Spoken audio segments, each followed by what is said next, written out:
What's up? What's up? Welcome to the Real Man Talk.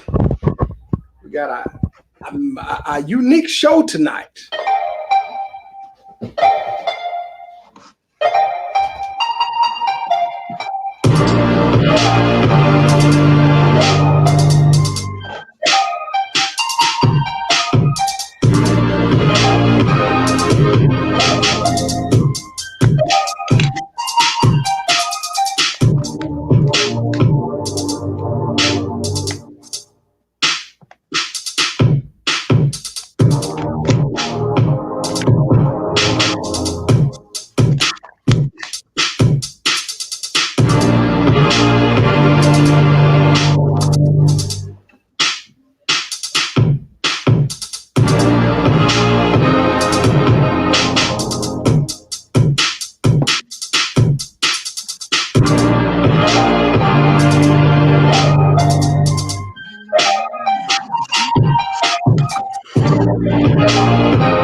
Welcome to the Real Man Talk. Please share your screen, not your screen, but your channel, and like and subscribe if you're on YouTube.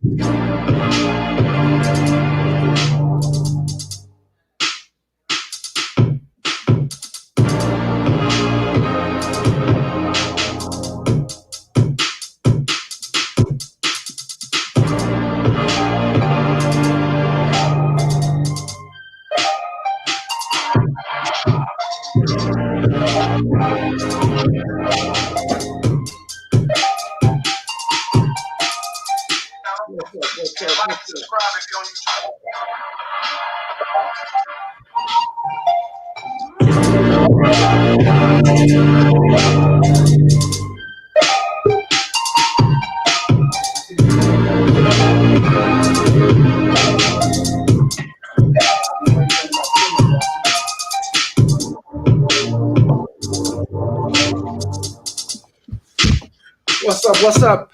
Hey, that beat was so good, I just had to play it again, man. Hey, you ain't hurt my feelings none.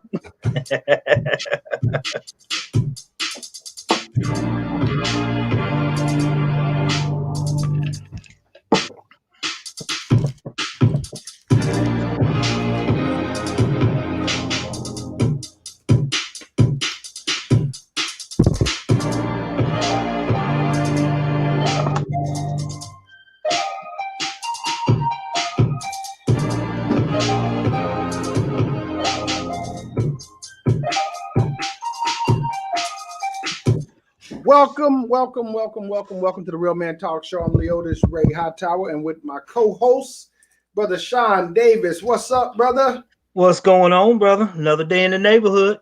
It's another day in the neighborhood, man. It's Thursday. We ain't been on in about 2 weeks because last week I had a funeral to go to. Mm-hmm. My sister passed away, so I went there and delayed the show. And the week before that, we had Dr. Prevost and Dr. Ruzak on. We was talking about COVID vaccine. And hope y'all got something from that. It's still a lot to talk about the COVID vaccine. A lot of people is running to get it. We just want you to be well informed. Based off what we know about it, it's not really a typical vaccine that you're used to seeing. So we just wanted to make sure y'all was informed. So the doctors provided a lot of information, and we'll be bringing them back on. Outside of that, brother, tell me how you been doing. Brother, I've been doing good. My biggest complaint, working from home these days, is running into each other. And man, I just need a break. I need to get out of Oklahoma. I need to get out this house for a minute. So I'm good other than that. Now, the other thing I got to complain about, man, and it's, really ain't a complaint. It's just my fault. I need to cut back on them Twinkies, man. I got to get back on my game, man. I done got on some pregnancy weight or something.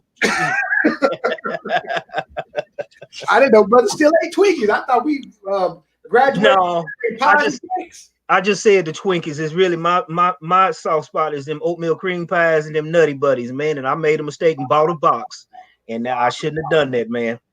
You buy a box, you got to eat the whole box. That's my problem right there, man. Ooh, and you get to sipping on something and smoking on something, and you know what happens from there. Yes, sir. Yes, sir. Well, I'm glad you enjoy yourself, man. But yeah, you got to manage that, bro. Yes. I've been hitting the gym. Matter of fact, I've been hitting the gym every day. And the brother that I'm bringing on, matter of fact, he kind of motivated me last night because we was talking a little bit about working out, and he was telling me about this Korean spa. I'm not for sure if you're familiar, but they got a Korean spa here in Texas, actually in Houston. And my girl and I was looking at it about 18 months ago before COVID took place. But after talking to him, I went back and looked at it, man. They got so many different rooms in there that's beneficial to the body that this weekend I'm probably gonna be up in there. So what's the difference in a Korean spa and a regular spa?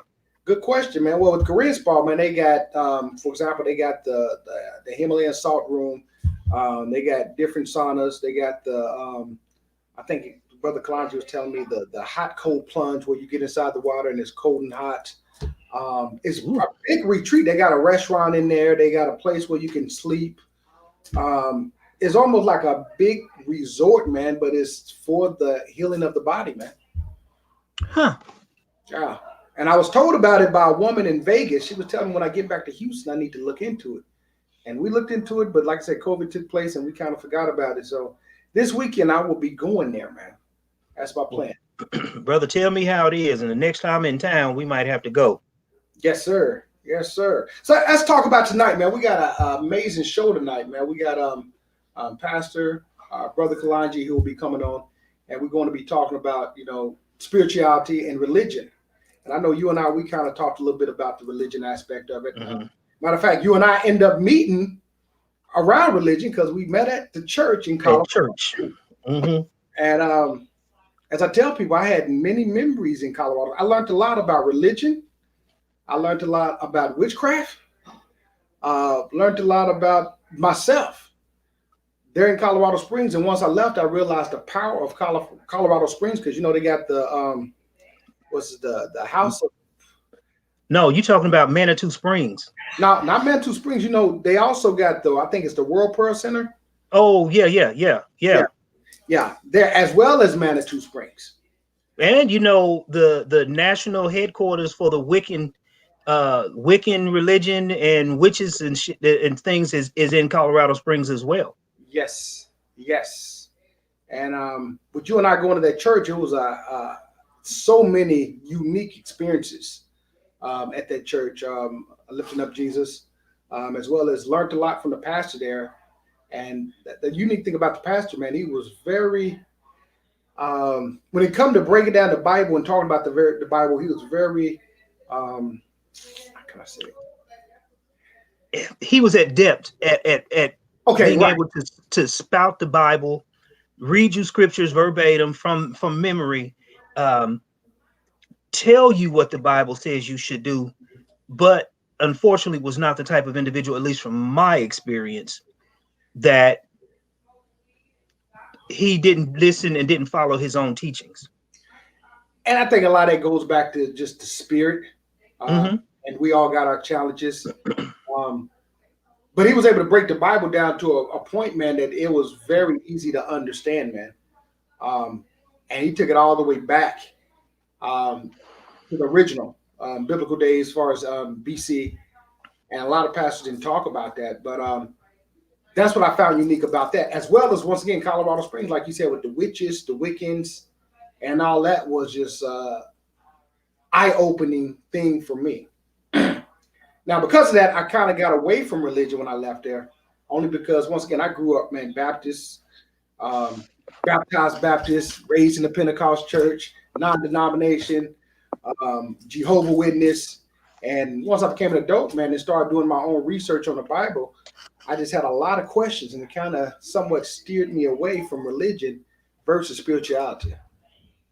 And see, that's where a lot of people don't understand. They've been indoctrinated that if you reject all forms of Christianity's teaching, you're traveling down a path to hell and condemnation, and you're being, you're reaching out against God. And a lot of people don't understand is Christianity, to me, is the highest form of witchcraft. And I'm talking about religion aspects of Christianity, not true Christianity. I'm talking about the ritualism, because so many people go to church on Sunday and then raise hell the rest of the week and do whatever they want during the rest of the week.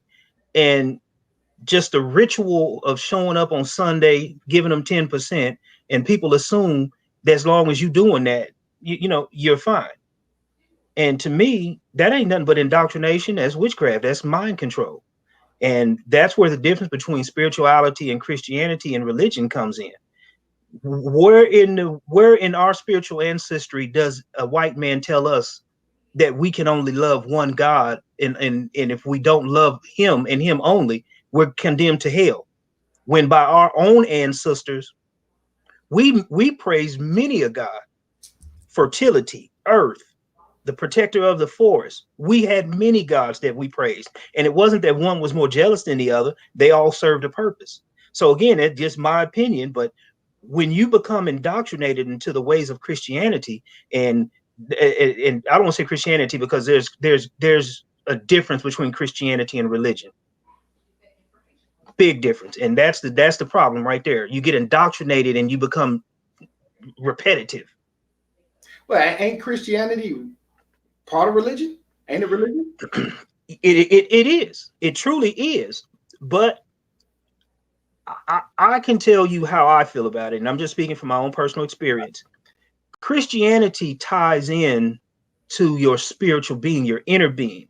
That's the spirituality of Christianity to me. You get the Holy Ghost, as they say. You get that unction in your spirit, okay? But what I'm talking about is religion, is when you show up and, them old women in church is running down all the young women for no reason and running them out to church. They talking about all the young men in the church.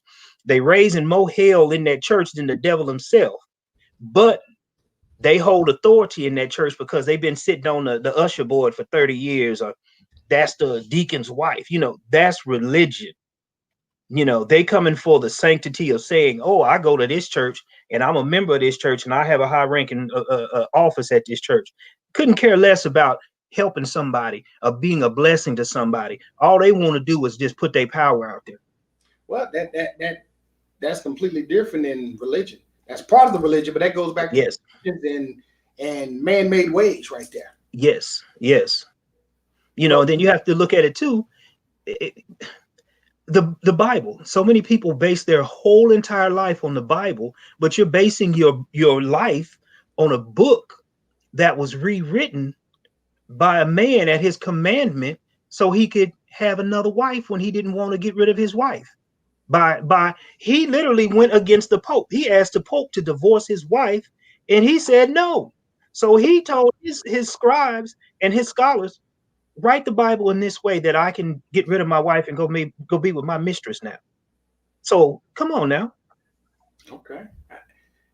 Well, let's get into it, man, because we're going to talk about this for the next 45 minutes. But I want to bring up the brother that's been very impactful, as well as very persuasive in regards to when I went. Matter of fact, I ain't been to church, man, in over 4 years, and I went to hear this brother speak about almost a year ago, man, at the Shrine of the Black Madonna, which I didn't realize they had a church. So I went there, and when I listened to him, and he caught me by surprise because his teaching was unlike any other teachings.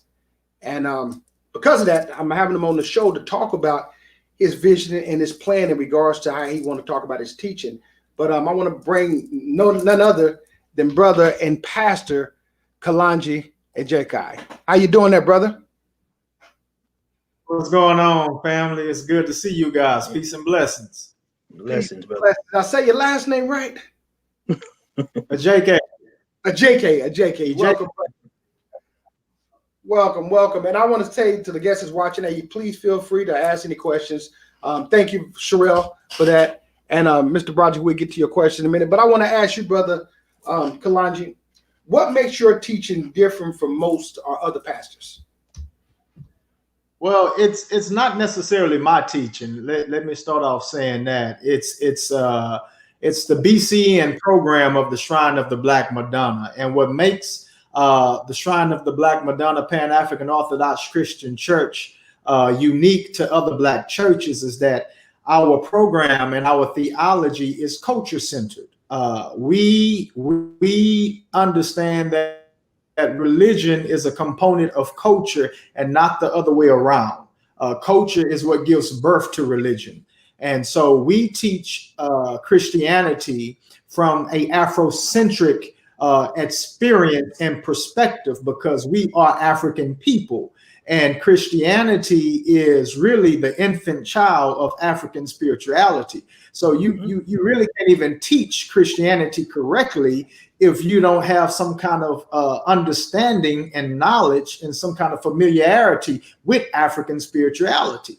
And so the issue that a lot of us are facing when it comes to religion is that it is culture centered, but it's not culture centered in African culture. It is culture centered in European culture. And that's what hurts so many of us. And yet that's what makes the Shrine of the Black Madonna unique, because we give a bridge back to African culture. And while at the same time, we allow Black people to experience Christianity the way that it was originally experienced in Africa before Europeans, or we could say before pre-colonial, the pre-colonial Africa. So let me ask you this, because I remember listening to your sermon. You said something that really caught my attention. And I've heard this on more than one occasion, but very few ministers and pastors talk about it. But you say if you went to seminary school, the more you research, the more you dig into it, the blacker it gets. The blacker it gets. That's right. Can you please explain that?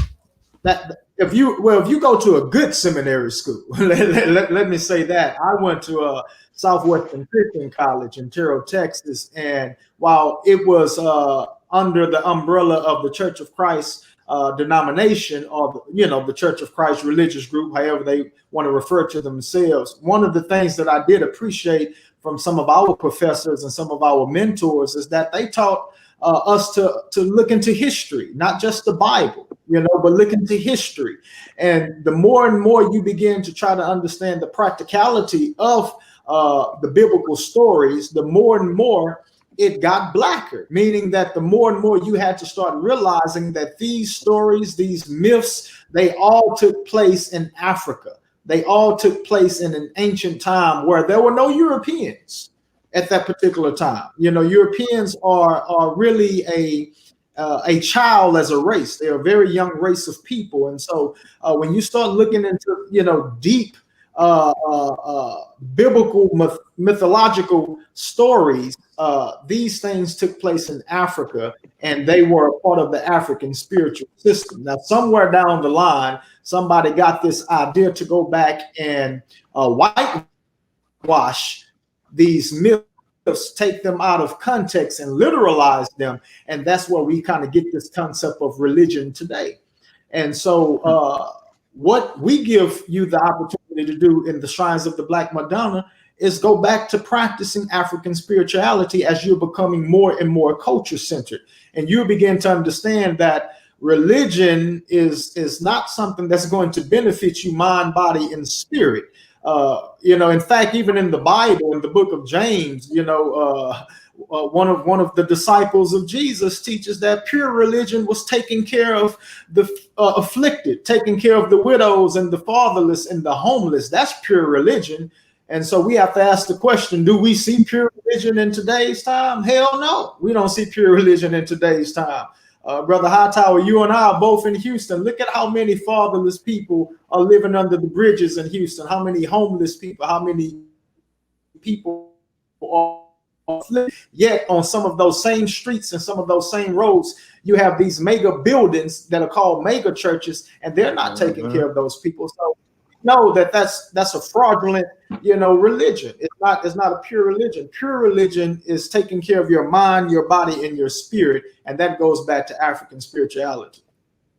So let me ask you this, and you just brought up a good point. I was driving down, I think it was Scott Street, over by University of Houston, and I seen the new mega church they just built right there. And it really caught me by surprise that we would put a major mega church right there, despite what the community need in that area. And it kind of just baffled me when I seen it. I'm like, wow, right across the street from the University of Houston, right here in the hood, where it's pretty much lacking. And they're gentrifying it, but the last thing I thought I would see would be a mega church in that area right there, considering there's about 50 to 100 churches probably within a 6-mile radius of that area. What would you say about the mega churches that's out there and that's not really doing anything for the community. What would be your, without getting too much in detail, how would you explain that in regards to these mega churches that's not really providing for the community? Well, we have to go back and understand again the concept of religion in the 21st century, and even in the 20th century.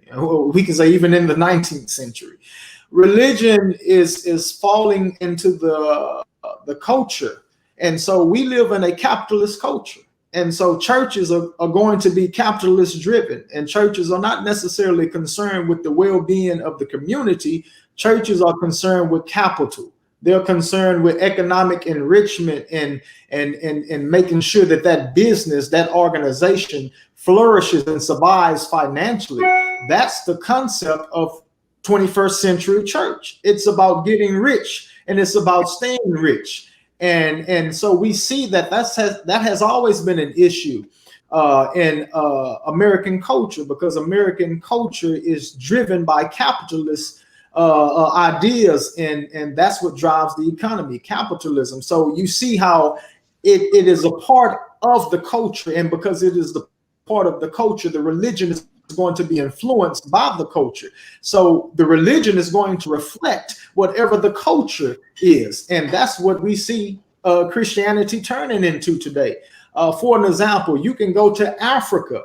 Now you would say, well, those are Africans. Why are they not practicing Christianity correctly? Because those Africans are under a Eurocentric hypnotism, so to say. They are driven by European psychology because they were colonized and imperialized by European nations. And so those nations, even in Africa, are practicing Christianity, but they're practicing Christianity the way that a European would practice Christianity. And if it's a European in his culture, then that's going to be capitalist driven. And so what do we see in Africa? We see preachers and we see Christian churches all about getting rich quick and taking money from poor people. That's an issue, and that's something that we have to break away from. And I believe that's one of the main practitioners of why young millennials today have an issue with religion in the 21st century.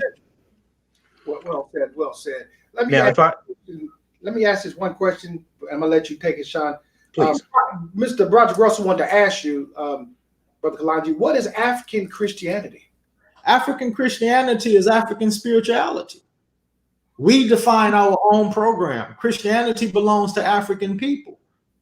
It's not about, I heard you guys talking earlier about the concept of sins and remissions of sins and things of that sort. We don't teach atonement. We teach best self theology. We teach that we are Jesus. The whole concept of Jesus and Christ, that's a state of mind. That's a mindset. That's a mentality.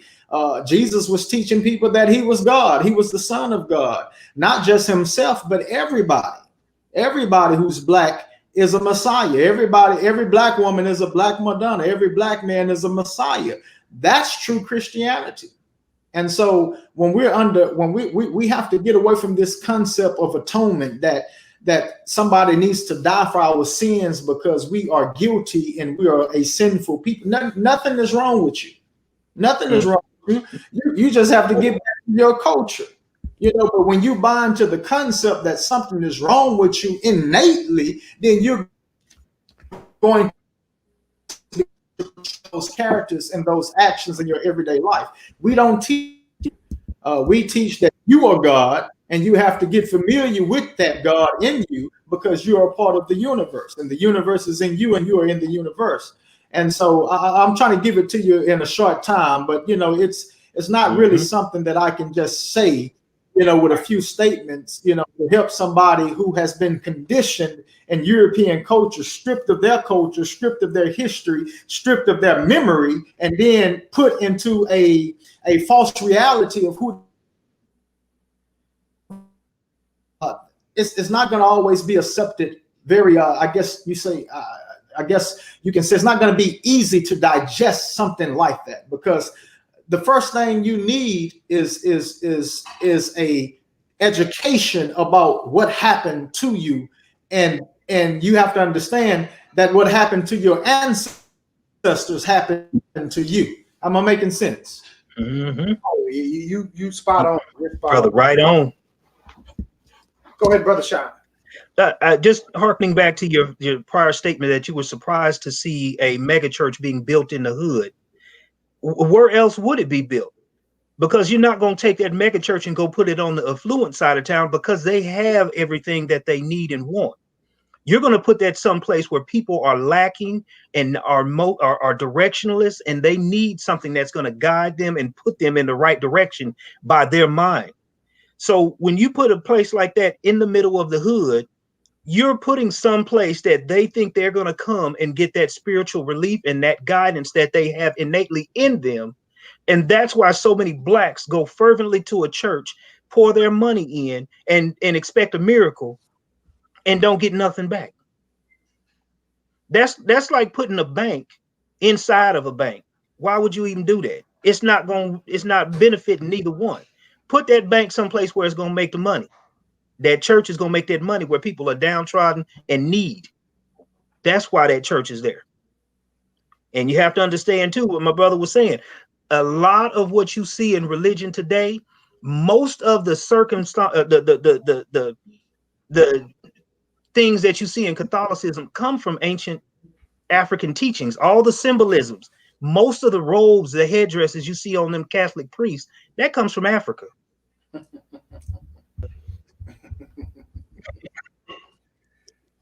You're speaking on it.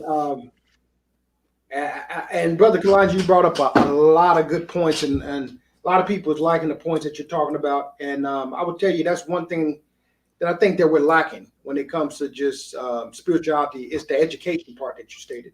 I know you and I kind of talked a little bit offline, and one thing you said that really caught my attention as well. You and I were just talking about just being here in America, we've been just indoctrinated into this European Christianity. And at the same time, with that being said, we're somewhat, as you stated, and just looking at some other things, we're somewhat insane because we don't have a sense of purpose, don't got a sense of direction. So we're pretty much searching for something that we really don't know what we're searching for based off what we've been given.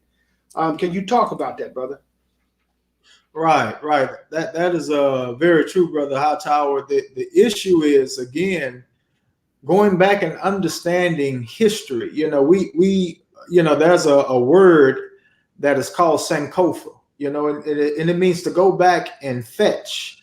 And what that really means is speaks to going back into history and you understanding what happened, not just reading about it, but trying to identify with it, my spirit. And, the problem that we have as a people, we have no sense of direction because we are not culture centered. We are literally Black people with white minds, so to say. We have a white psychology because we were enslaved for 400 plus years, stripped of our culture, and still to this day we are oppressed, occupied, and opposed. And because of that, we have no sense of direction because this nation really is not our nation. This form of politics is not our form of politics. This religion is not our religion. All of those things belong to another people of another culture. Yet we are in that culture, meaning that we are in their reality. We are in their social program. And for that, we have no sense of who we are as a people. And if you don't have no sense of who you are as a person, you're not going to have, and I'm talking about collectively, you're not going to have a sense of direction. And so, what makes us the shrines of the Black Madonna Pan-African Orthodox Christian Church is, again, we are culture centered. And because we are culture centered and understanding the science of culture and the dimensions of culture, we understand that we have our right to define our own faith. Nobody can define our faith because you can't go to, you go, say, for instance, you go to a Aboriginal island. Who am I to go to those people's hometown, their territory, their lands, the lands of their ancestors, and then push on them my religion and say that they need to repent for the remission of their sins because they are in sin? Just the very psychology, just the thought of that lets you know that something is wrong with the missionary when he goes to somebody, a whole nother different culture, people who speak a totally different language, and tell them that you have to take on my religion because that's what my God told me. Now, does that sound like God or does that sound like a man? You know, as far as history is concerned, that sounds like something that men do. They go to other people's lands and they push on them their ideas about religion, their ideas about politics, their ideas about government, their ideas about economics. And when those people refuse it, what do? They commit genocide and they take over those lands. And so that's what happened to us as a people. You know, we have to understand that we need to be more concerned with who we were before we got on those boats and not who we became after we got off of those boats. I like that. Ladies and gentlemen, we're here with Brother Kalongi from the Shrine of the Black Madonna talking about Black spirituality. We're going to take a commercial break and we're going to come back and we're going to be talking to one of the hosts that's going to be talking about well, I'm going to let you introduce the show that we have coming up in regards to your sermon afterwards. So we're going to come back after commercial break. We're going to talk about that and why people should tune into what you're talking about and learn the Black spirituality that you're talking about. We'll be back in a couple minutes.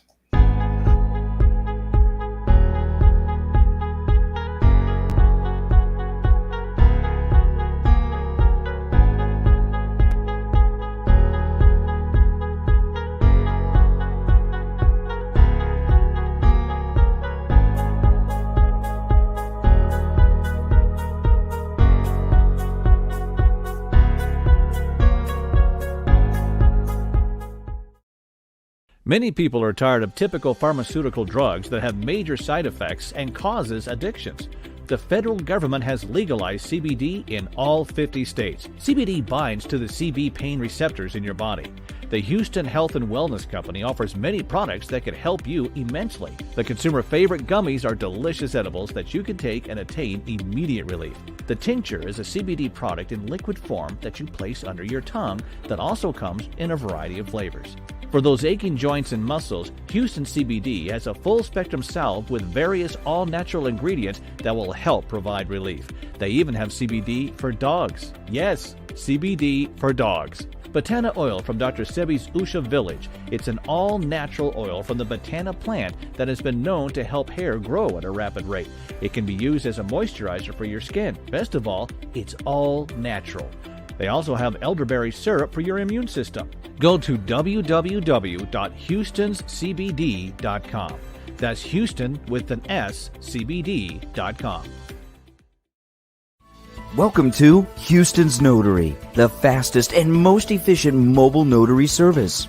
Houston's Notary pride itself on following up with their customers and making them feel at ease. Houston's Notary has the finest notaries that provides many services such as loan closings, fingerprints, cash outs, affidavits, wills, trust, power of attorneys, employment verification, documents for immigration, and legal documents. Wow!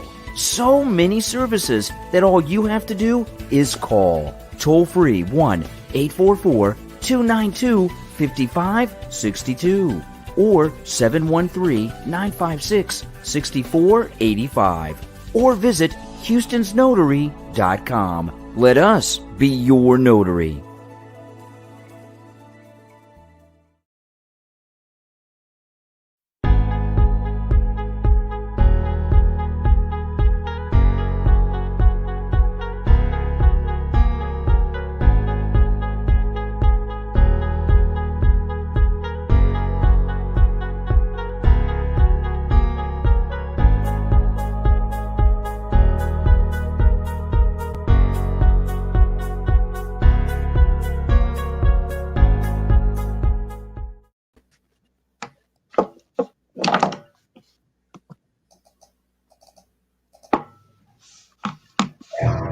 We are exploited. We are downtrodden. We are denied not only civil rights, but even human rights. So the only way we're going to get some of this oppression and exploitation away from us or aside from us is come together against the common enemy. Who taught you to hate the texture of your hair? Who taught you to hate the color of your skin? to such an extent that you bleach to get like the white man? Who taught you to hate the shape of your nose and the shape of your lips? Who taught you to hate yourself from the top of your head to the soles of your feet? Who taught you to hate your own kind? Who taught you to hate the race that you belong to? So much so that you don't want to be around each other. You should ask yourself, who taught you to hate being what God made you?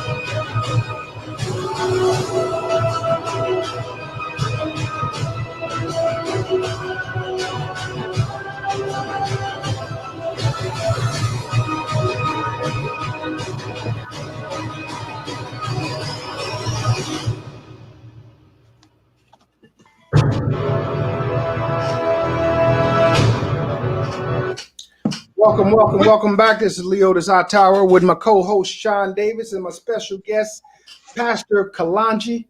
And that was a very, very powerful video. Brother Kalongi, if you would tell us what people can expect to hear from you come this Sunday, as well as can you talk about the new program that you will have following your sermon, as well as bring up the next special guest who's going to be hosting this amazing event that you have coming up this weekend. Well, what they can expect is what, the Shrine of the Black Madonna always tries to bring to the community and the Black world is our truth about who we are as a people. We call it here BCN, Black Christian Nationalism. We are a Black nationalist organization. We politically believe in Pan-Africanism, one Africa for all Black people. And that's what we're going to be bringing, and we bring that in all of our messages. And I have to say, I am like a baby, an infant in the Shrine of the Black Madonna, and I have to pay respect and honor to the founder of the Shrines of the Black Madonna, Jeremiah Baby Iman, also known as Reverend Arrett B. Cleek, who was one of the great trailblazers in the Black struggle for liberation, as well as the presiding bishop now, Jeremiah Kamathi. And so we have a lot of brilliant teachers in the Shrine of the Black Madonna. Not just the pastors. I'm talking about the janitors can teach. The landscapers can teach. I mean, everybody is really pushing truth here at the Shrine of the Black Madonna, and we function as a community. We function as a nation, and so we are all about the group experience. And what's going to happen this Sunday after the sermon is we're going to try to create that group experience online via Zoom. Of course, it's just like a virtual coffee hour, but it's an opportunity to kind of bring people who are not members in, as well as the members, to some kind of fellowship, to where we can converse among each other and encourage each other, because the group experience is very powerful, and the group experience is very miraculous. And a lot of times when you have somebody to share with you great positive energy, it can lift you up. And we all know energy is transferable. So if you're going to be dishing out some positive energy, then okay, I'm all right with that. I would definitely be willing to receive that. And so that's what the whole virtual coffee hour is all about.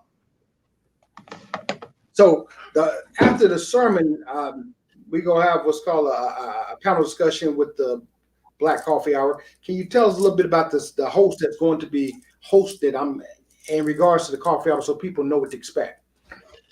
Right. Sister Jen, she's going to be hosting, a brilliant young sister, entrepreneur. She's conscious, and she's going to really be just kind of guiding us to fellowship with each other. One of the things I've often realized about Black people naturally is we just love to have a good time and love to fellowship with each other. Man, we love barbecues and picnics and hanging out, and a lot of times we we don't really recognize the African in that. We don't recognize that when Black people get together, there's going to be some dancing. You know, there's going to be some laughing. You know, somebody may break out and start doing the electric slide, you know, or the nay-nay, or, you know, who knows, you know, that's just who we are as a people, you know. And I think we need to continuously understand that that's who we are. We are people of rhythm. And I don't think at this particular time, it's probably psychologically healthy for us to be away from one another. You know, we need to be among each other, and we need to be among each other in an organized way. Because when we're not organized and when there's no program giving us direction on how we should meet, a lot of times, unfortunately, when young Black people do meet, there's violence. You know, there's a lot of damage that we do to each other because there is no program. So when we call Black people together, we have a direction for them, and we have rules of engagement so they can enjoy each other's company and not just keep up a bunch of mess, you know, so to say. Okay. So with that being said, I want to bring up our next guest, who is going to be the host of the coffee hour. And actually, I'm going to be co-hosting with her, which is a privilege. I want to thank you all for even allowing me to help you all with that. But I want to bring up none other than Jennifer Jones. Jennifer, how are you doing?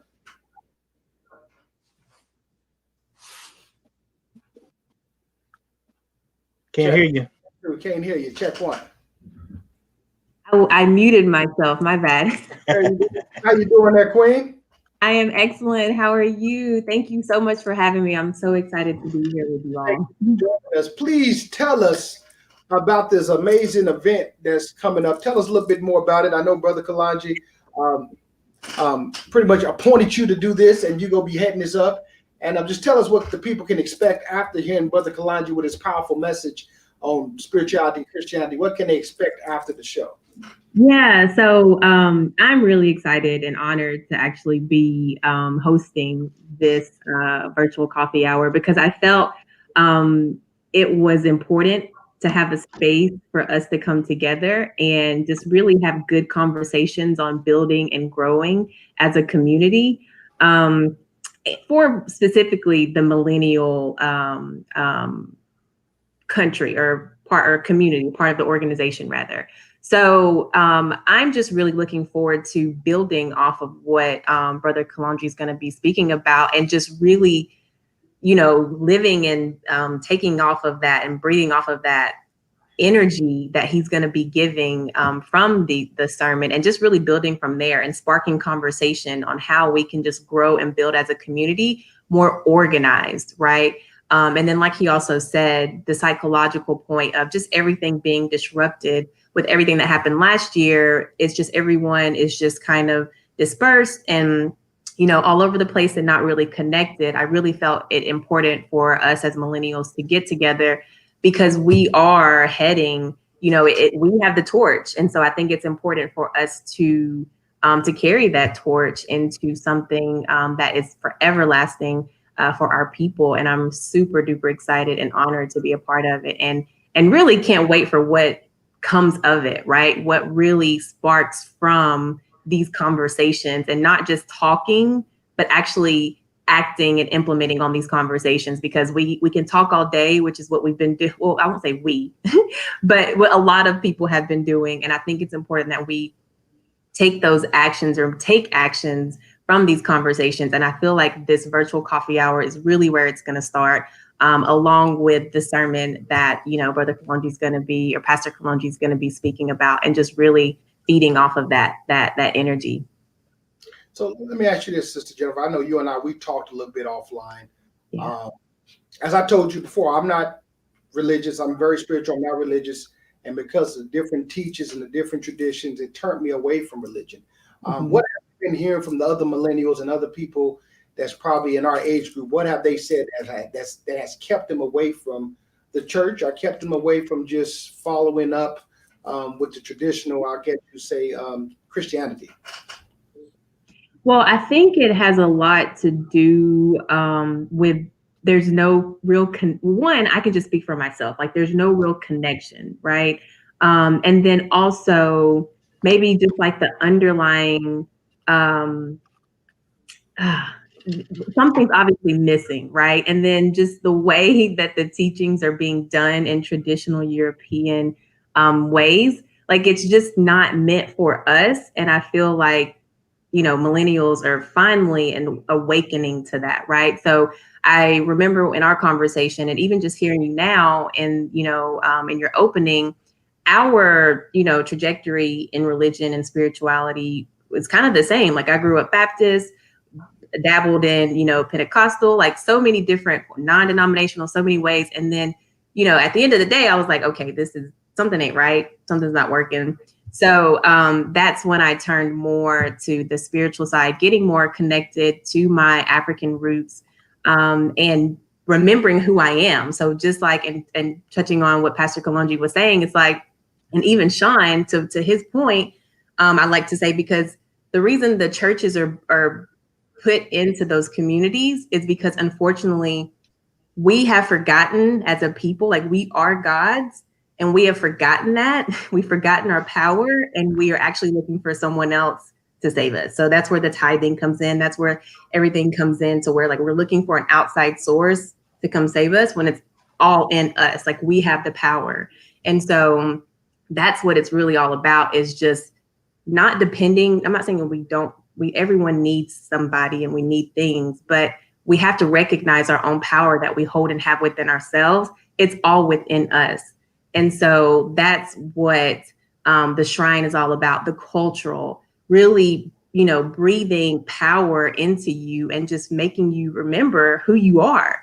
We were not born of sin. We were born divine beings. So it's important to get back to that and learning, the root of who you are, so that you can get your power back and really change your life, basically, and not depend on anyone else or look for, a white man to come save you. Right. Before we go to the questions, there's a lot of questions out there, and those that have questions, keep post your questions. In the last 5 minutes, we're going to answer the questions. Sister Jennifer, can you tell people when they come to the after hours coffee spot, what can they expect? What should they be looking forward to? What's some of the questions that they may want to ask?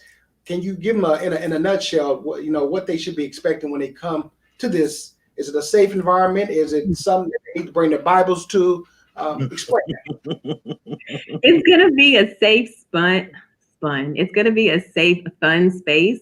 We're really just wanting to keep it young and vibrant, and really just a safe space for everyone to bring whatever thoughts or, ideas that they may have for moving forward. You can ask anything. And I just saw a sister say trust is a huge factor from, the European religions. And that is true, because what have they shown us? So trust is definitely a huge factor there. So, but for the coffee hour, it's a safe space for men and women, because we need our brothers to really come together on this journey as well, and be the men that we need our brothers to be. So it's a safe space for men and women, which is why we wanted to have not only you, like myself as the host, but also bring on an intelligent brother such as yourself to help co-host, so we can bring other men into the conversation of growing and building, so that we can unify this and it not be one-sided and just, that kind of thing. We need our men to show up. We need our women to show up. Everybody show up, have a safe space. It's going to be real. It's going to be authentic.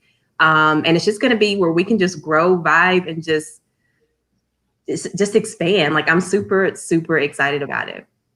Well, I want to tell you, first of all, thank you very much. I greatly appreciate that. And I want to thank Pastor Kalongi for even inviting me on this to share this part with y'all, as well as I want to say a shout out to Vanessa, who threw my name, and I greatly appreciate that.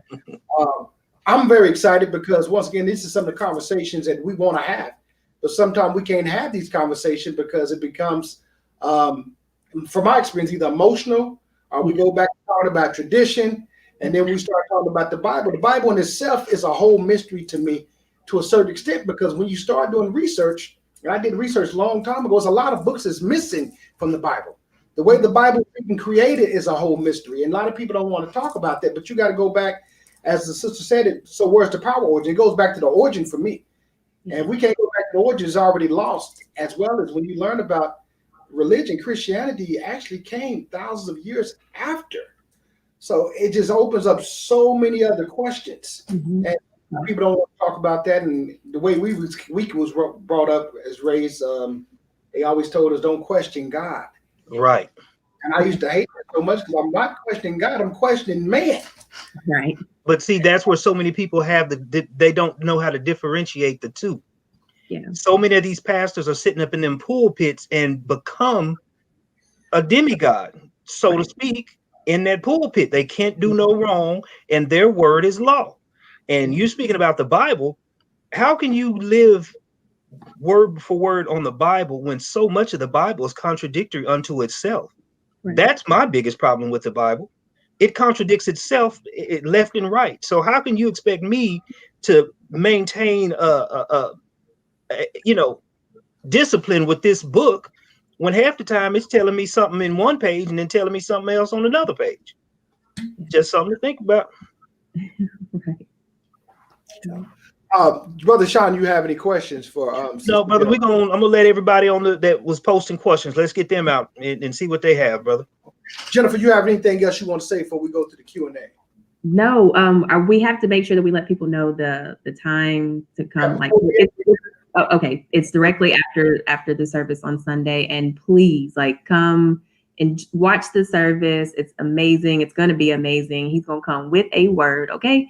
And then afterwards, we're just going to come together, build and grow, and really just expand on his sermon, and then just go from there. So definitely make sure that it's in your calendar and that you are there.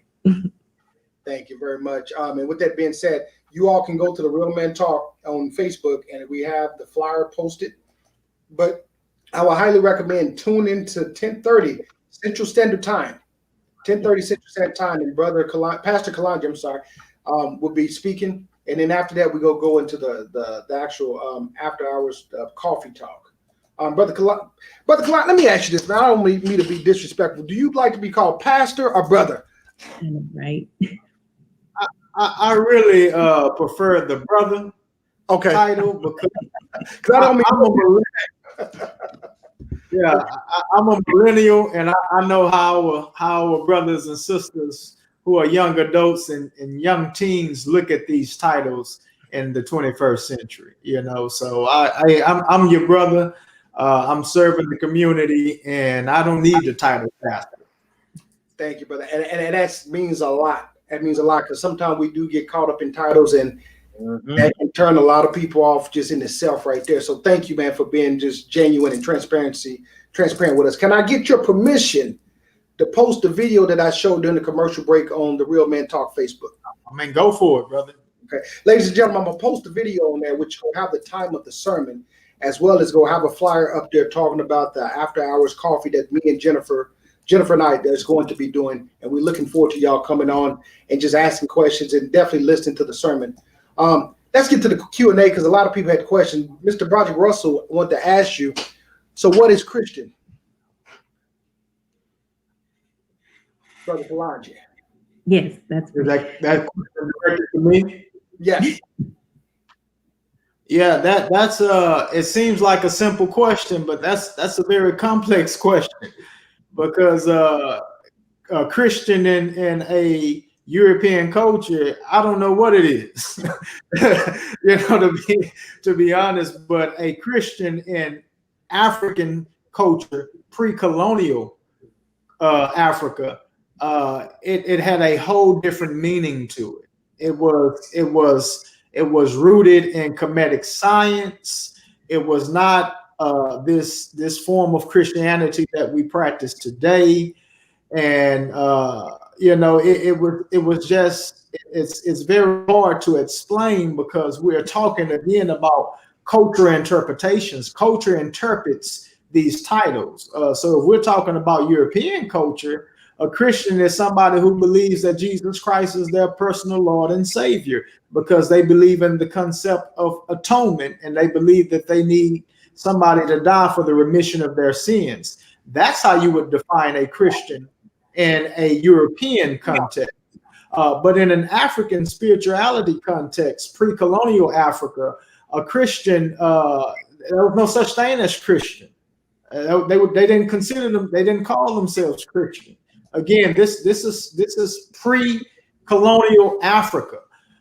So we have to go back and we have to deal with history, because history will interpret religion properly, not pseudoscience, not these misinterpretations of myth that we're dealing with today.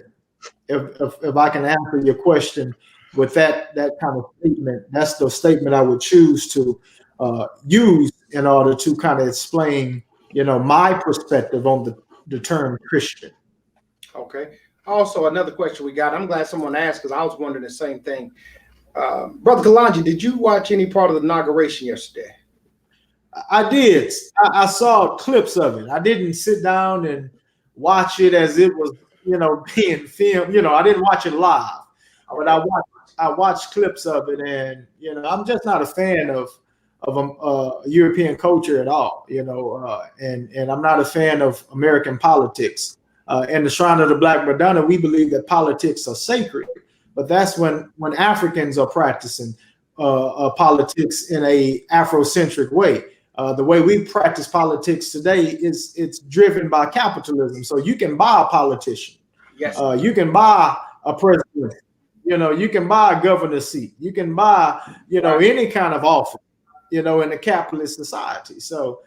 But yeah, go ahead, brother. I'm sorry. I can talk about this. Sorry, the reason for asking that, I was wondering if you've seen the inauguration. I've seen bits and pieces of it. Did you see when Joe Biden was getting sworn in? And if you've seen it, did you see the actual Bible that he was getting sworn in by? No, I didn't see that. Okay. Jennifer and Sean, did y'all see that Bible? I didn't watch it. I saw a video clip of it. And I don't know what the significance of that Bible is, but that Bible is supposed to be over 200 years old. I don't know anything else other than that, though. I think that what got a lot of people's attention just how big this Bible was. Mm-hmm. And it did like it had some age on it. And it was just very questionable what Bible it was and where did it come from. They didn't talk too much about it, but it even caught my attention as well. So that's why I asked that question. No, I didn't watch it. I'm not like, Brother Kalongi. I'm not a fan of the circus. And then also, too, we also have to remember or be mindful is that the Europeans took our magic, so to speak, and they use it for what they're doing now in their politics. So it could be something along those lines of, but yeah, I don't know. There definitely could have some meaning to it. But it's probably something on the lines of that's ours, and they're using it like they have over centuries against us, Right.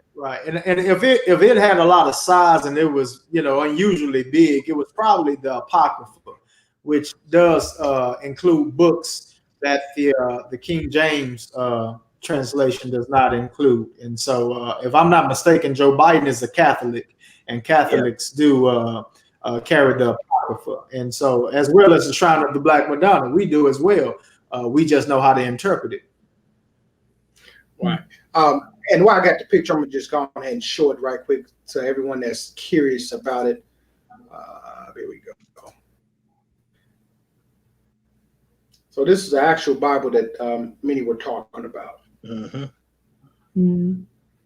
I wasn't trying to video, but anyway, that's what I want to show you all. But let's go ahead. Is he the first one to get sworn on that Bible? Is that what he is? Yeah. Okay. That looks more like an encyclopedia. So it's big on symbolism. So that means something, though. Like for him to be the first president to be sworn in on that particular Bible definitely means something, and there's a bigger picture to it, in my opinion.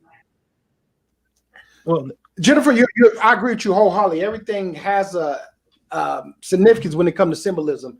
Definitely in this government that we live in, everything goes with symbols. And that's one reason I'm glad someone asked that question. But yes, I agree.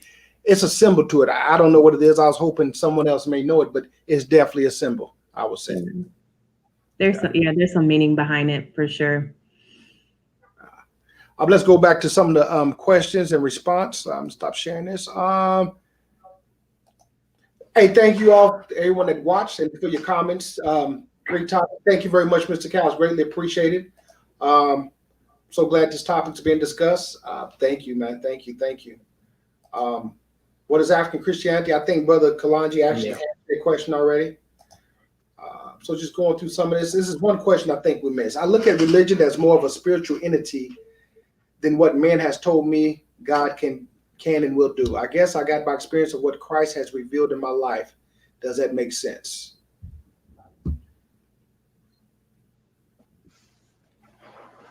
Brother Kalongi, does that, in regards to what the sister said, does it make sense? She wanted to ask you that. It's not to say that doesn't make sense, but these are the kind of thoughts that I had when I was waking up. You know, these are the critiques that came to my mind when I was questioning my religion because of the history I was reading and studying. And so I wouldn't say that religion is a spiritual entity, because the entity is a being, something that lives, you know. So religion is really an interpretation of spirituality. That's all religion is. It's an interpretation of spirituality. It's nothing that a religion can do for you that your spiritual mind cannot do for yourself. And so religion is not going to help somebody find themselves. Again, a lot of times religion always points you to another entity to do it for you instead of you doing it for yourself. And so this is why I'm not a fan of religion, especially for Black people, because who we need to turn to is ourselves and our ancestors. And that's what's going to help us in the future. Not trying to talk or pray or worship anything outside of ourselves, because that hasn't served us well in our lifetime, especially these last 400 plus years. Can I comment on that and then actually have Brother Kalongi kind of elaborate? So when she's saying what Christ has revealed in my life, I think people underestimate, like I was saying earlier, the power that we have to direct our lives, right? So Brother Kalongi, like what Christ has revealed in my life, can you maybe elaborate or explain, not that it wasn't Christ, but it was your own doing? Does that make sense? Well, this is very interesting, because that was a brother who asked, what is a Christian? And I tried to, explain it in layman terms, because I mean, it really goes and it really dives deep into history. So we're talking about the concept of Christ. In Kemetic science, it was called the ka, or the caress. And that was an energy, that was a state of consciousness that you would arrive to when you begin self-evaluation and self-assessment of what it is that you're trying to manifest in your life.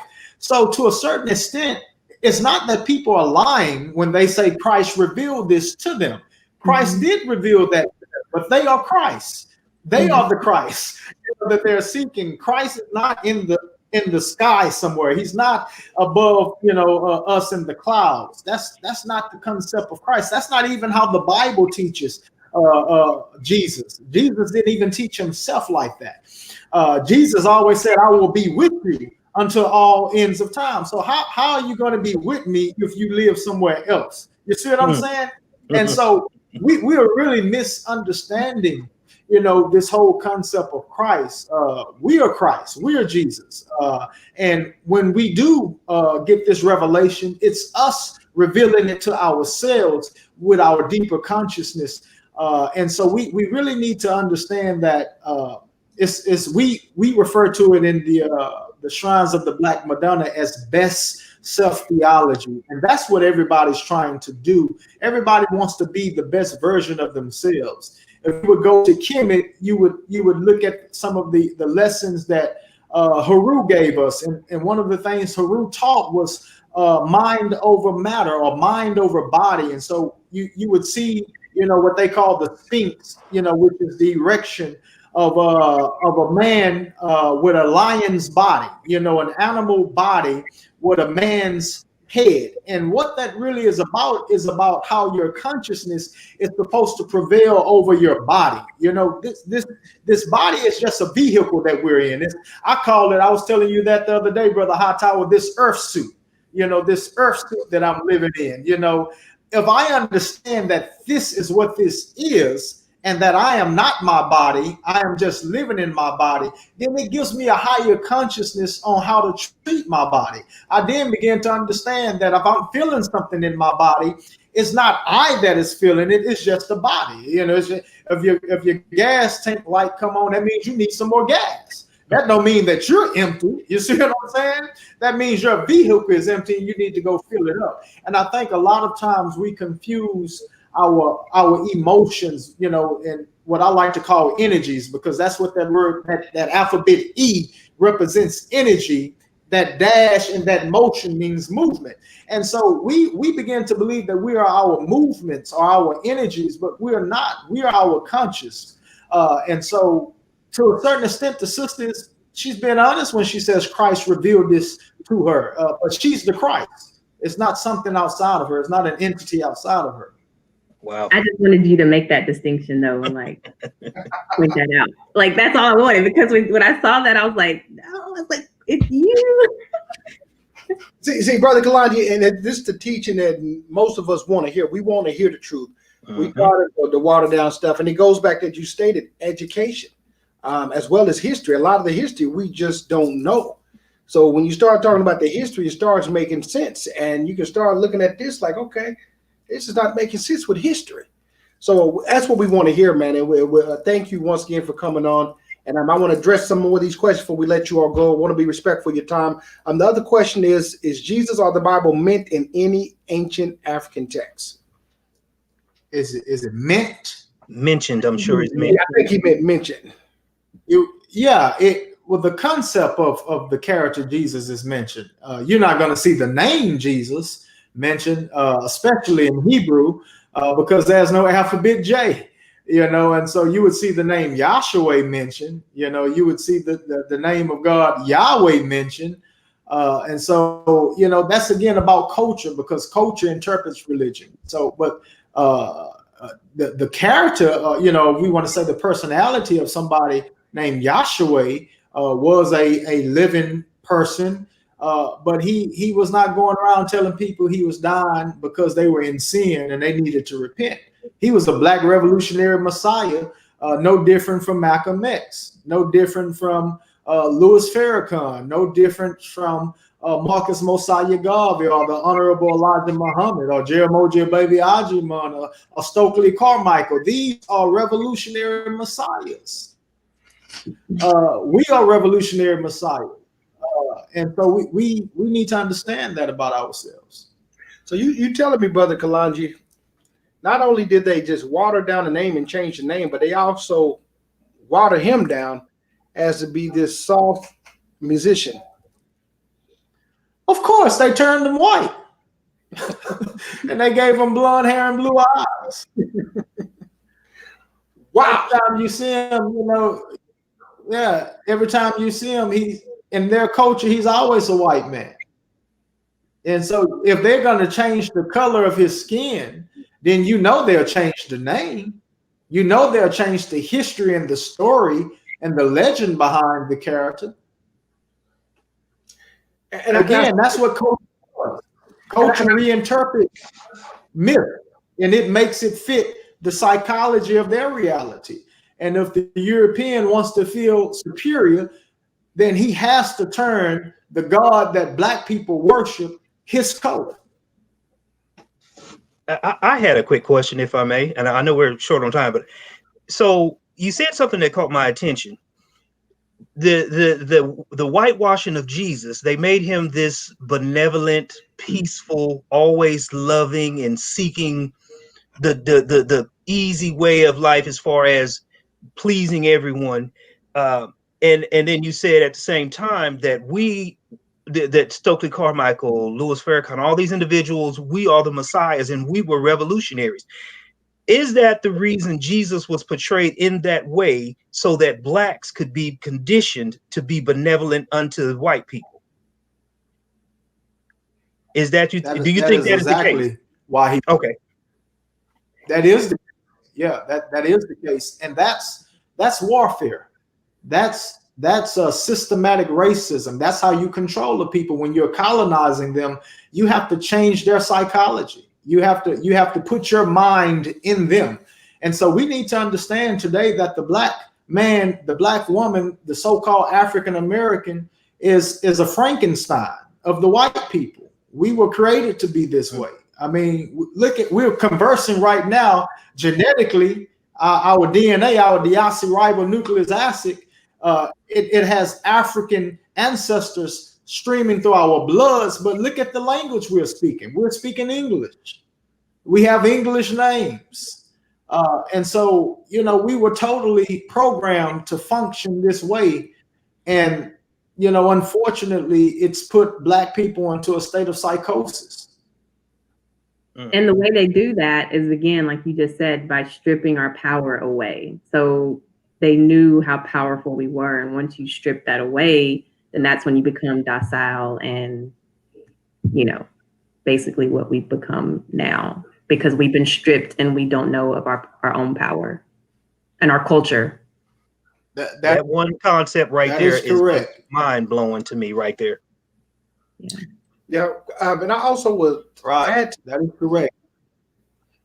In regards to what you just stated, Sean, just being over there in Europe once upon a time, I lived over there for a few years, and when I was researching the Bible at that time, and that goes back to some of the secret societies. They don't talk a lot about the Knights of Malta, and you learn about the Knights of Malta. They're supposed to be Jesus' bodyguard, but they don't talk about everything that comes with that. That goes back to, as y'all stated, they made him seem like he was just this nice person, but Yahshua or Jesus, whoever you want to call him, did have a fight to him that they don't talk about. And I'm glad Brother Kalongi talked about that, because that's never mentioned. They just make it seem like Jesus was just fair, lucky go God, but he had some fight in him, but it's never talked about. Right. And this is we're approaching Black History Month, and this is the month we celebrate our ancestor Martin Luther King Jr. And one of the things that has saddened me about some of the young Black people who are quote unquote conscious is that we've started to really believe the whitewashed story of Martin Luther King Jr. American society has whitewashed Martin Luther King. Martin Luther King was very much a radical, and they were fearful of Martin Luther King. And I think America did not want to see a Martin Luther King in his 40s. They did not want to see a Martin Luther King in his 50s, because Martin Luther King was growing more and more conscious of his African self, and he was starting to understand a lot of the things that his brother Malcolm X was saying was true. A lot of the things that the ancestor Marcus Garvey said was true. And Martin Luther King had an advantage, because Martin Luther King had a way of uniting a lot of unconscious Black people and bringing them together. So if I can unite them and bring them together, and I can just change my message and make my message Black centered, culture centered, that's a very dangerous man to the system of white supremacy. Now, if I'm correct, I may be wrong, Brother Kalongi, when not Malcolm, but Martin actually went over to Mecca, if I'm correct, right? Martin Luther King? Right. I don't know. He went somewhere outside the country, and when he came back, that's when his vision slowly changed, if I'm correct. Well, I know he met with Gandhi. Okay. Right. That's in India. Right. But he may have. I don't know. That would be something to research, But Martin Luther King was a radical, and he was not a whitewashed punk. And I think us as young people, we need to stop disrespecting our ancestors. And because when you disrespect your ancestors, you can't draw from the power and the energy that they can give you, and the wisdom and the knowledge that they can share on. Right. Got a few more questions. Dr. Hickman asks, there are so many challenges on this topic, but the teachings of right and wrong starts where? Why should one follow your direction versus somebody else? Is that question to me? Yes. All these questions to you, Brother Kalongi. Right. Well, that's a great question. That's a very basic and simple question. I think that's a question that we need to all ask ourselves. The teachings of right and wrong, it starts with nature. Nature is what teaches us right and wrong. Nobody has to teach you not to hit anybody, because the moment somebody hits you and inflicts pain on you, you know that that's not something that you enjoy. And so automatically, you know that that's not a good thing. Now I'm not saying that there shouldn't be some kind of parental teachings and upbringings, of course. But at the same time, nature is the best teacher of what is righteousness and what is unrighteousness. And when you are innately God, nobody has to teach you what is right. Nobody has to teach animals what is right, because their nature gives them that constitution to live by, as our nature gives us that constitution to live by. And so it is nature that is the book of law that we need to follow. And I think the second part of that question said, why should a person follow my direction? I don't think a person should follow my direction or anyone else's direction. They need to follow the God in them. Again, it's about being the you that God sees. And I think if you discover that, you have the map that you're looking for in order to have the best life that you want to have. Okay. Can I touch on that point as well, real quick? And then this just to his point, and with me being a holistic health and nutrition coach, that is really where it starts. It's getting back to nature and getting back to yourself. And then also just following the cues of nature, as simple as rising when the sun comes up and then setting when the sun goes down, as well as following the correct calendar. This is technically not the new year. This is when things are in hibernation. So real New Year, spring equinox, March, all of that, that's a whole nother conversation too. But it's really just getting back to nature and getting back with self, putting good into your body, mind, body, and spirit. Starts with nutrition. It starts with your mindset. It starts with all of these things. So you can't really, yes, history is important, but you also have to take into consideration the other components of how you're feeding yourself mentally, physically, emotionally, and spiritually, because it's all connected. It's not separate.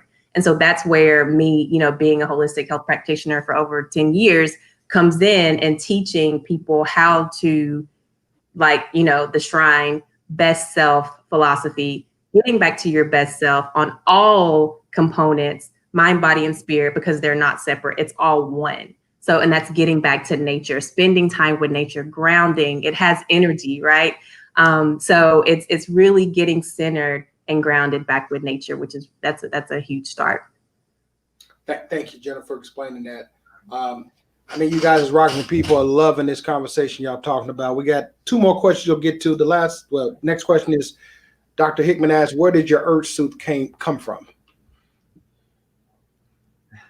The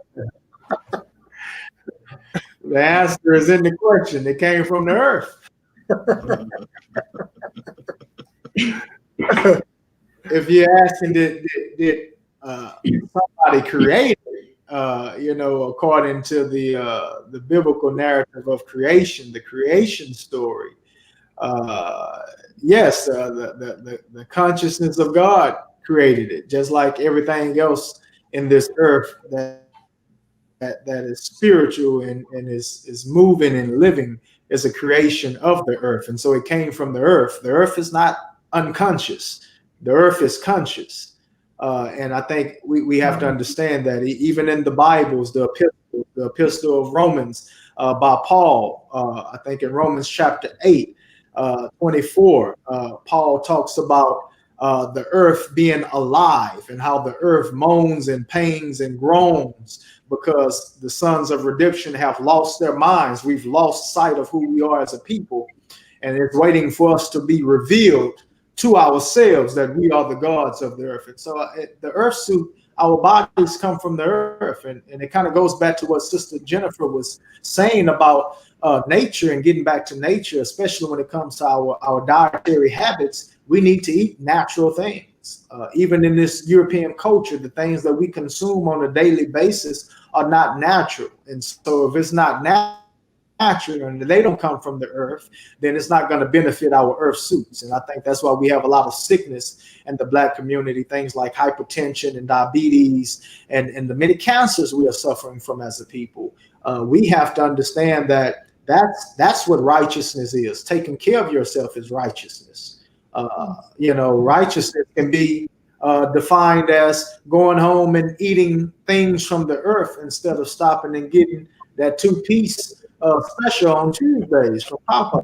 With a biscuit and a side of mashed potatoes and red beans and rice and a large Coke. That can be considered unrighteous. If you have consciousness to understand what it is you're doing.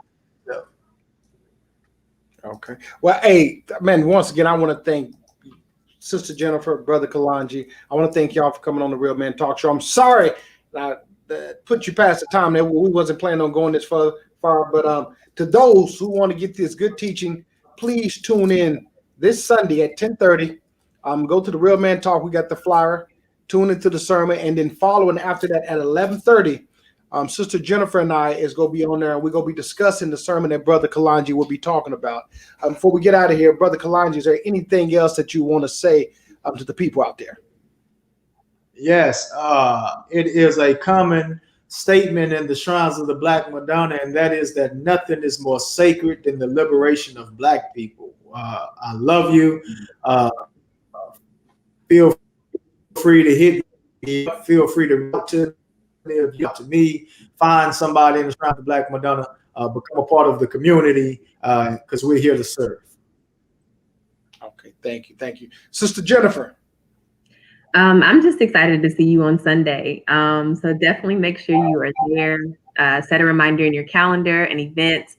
Make sure you're there for the service at 10:30 a.m. Central Standard Time, and then immediately following at 11:30, Brother Hightower and I will be hosting. This is the first millennial coffee hour. So we're really, really excited. We would love you to be a part of it. It's going to be a conversation similar to this, just more expansive. And we would love to have you there and just be a part of it. So yeah, make sure you are there. Thank you. Brother John. Nothing to say. Thank you both for coming on. It was wonderful. I love what was going on this evening. Hope to have you back again. And just one thing for the people out there, just remember you are more powerful than you think you are. So quit chasing other people's dreams and chase your own. Okay. Yeah.